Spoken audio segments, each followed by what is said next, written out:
Pagkukwentuhan natin ngayon ang legendary commuter vehicle ng Pilipinas. Ako nga pala si Carl at pag-usapan natin ang Toyota Tamaraw FX. Ito yung sinaunang commuter vehicle ng Pilipinas bago pa man lumabas sa mga bagong Hi-Ace at Euro 4 na mga jeep. Sa sobrang tumatak ang Tamaraw FX sa mga Pilipino, parang naging toothpaste na Colgate brand ito ng sasakyan. Ang mga AUV kasi na katulad nito gaya ng Adventure, Crosswind at Highlander ay tinatawag na ding FX ng mga Pinoy noon. Ganun ka-famous ang Tamaraw FX. Nagbabalik din ng maraming alaala na nakaraan sa tuwing makikita natin ang mga FX sa kalsada. Syempre, masasayang alaala. Bukod sa kwentong snatcher, holdupper at magnanakaw ng kwintas na malamang naranasan na ng ilan sa mga nagko-commute dito. Nakaukit na ito sa kasaysayan ng pamilyang Pilipino dahil ito yung pinangahatid sundo natin sa mga mahal natin sa buhay na nag-a-abroad. Ginagawa din itong workhorse at inaarkilan natin sa mga outing. Okay, history time. Balikan natin ang 1970s. Simulan natin sa lolo ng mga AUV, ang GM Harabas ng General Motors. Ang term na Harabas ay galing daw sa comic character na si Kengkoy Harabas noon. Teka, parang pamilyar ah. Pero tama ang narinig nyo. Ang term na Harabas na ginagamit natin ngayon na ang ibig sabihin ay abusuhin at gamitin ng walang humpay hanggang masira, dito nga nang galing ang term na yon. Dahil sa sobrang tibay daw ng sasakyang ito, ang sasakyan na Harabas yung naging term na ginagamit pa rin natin hanggang ngayon na panglaspagan o pangharabas. Bago lumabas ang Toyota Tamaraw, dito muna nang galing ang concept nito. Ang Harabas ay merong 4-speed manual, boxy na katawan na parang din drawing ng bata, at reliable 3K Toyota engine. Inintroduce naman ang Toyota Tamaraw sa Pilipinas noong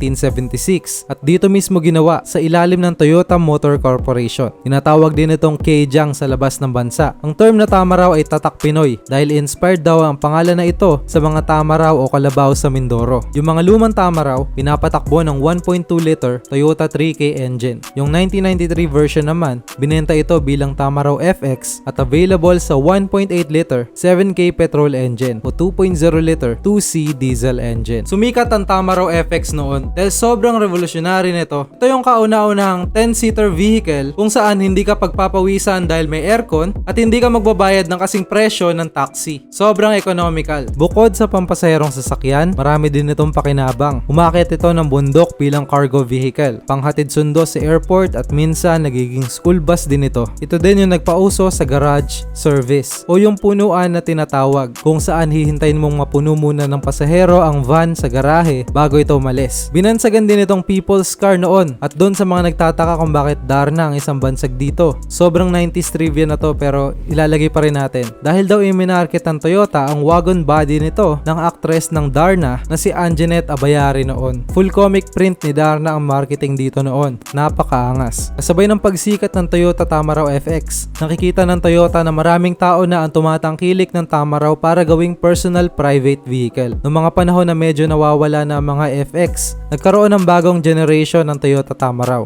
Noong 1998, lumabas ang Toyota Revo, ang 4th generation Toyota Tamaraw na mas smooth at di hamak na mas maganda ang design kaysa sa lumang version. Meron itong option na 1.8 liter EFI engine sa petrol at 2.4 liter diesel engine. Ang Revo ay di nakatulad ng FX na basic lang interior. Inclined na sa luxury at comfort ang interior nito at hindi na masyadong ma-vibrate. Sa sobrang popular ng Revo nung inilabas ito, nalampasan pa nito ang popular sedan na Toyota Corolla sa paramihan ng benta. Yung mga lumang FX garage naman, nagbagong anyo na at naging UV Express na ngayon. Naluma man ang FX at medyo nawala sa eksena, hindi maikakaila na ito ay naging parte na ng history at buhay nating mga Pilipino. Please share this video at i-comment mo naman ang kwentong Tamaraw FX mo. Salamat sa panonood.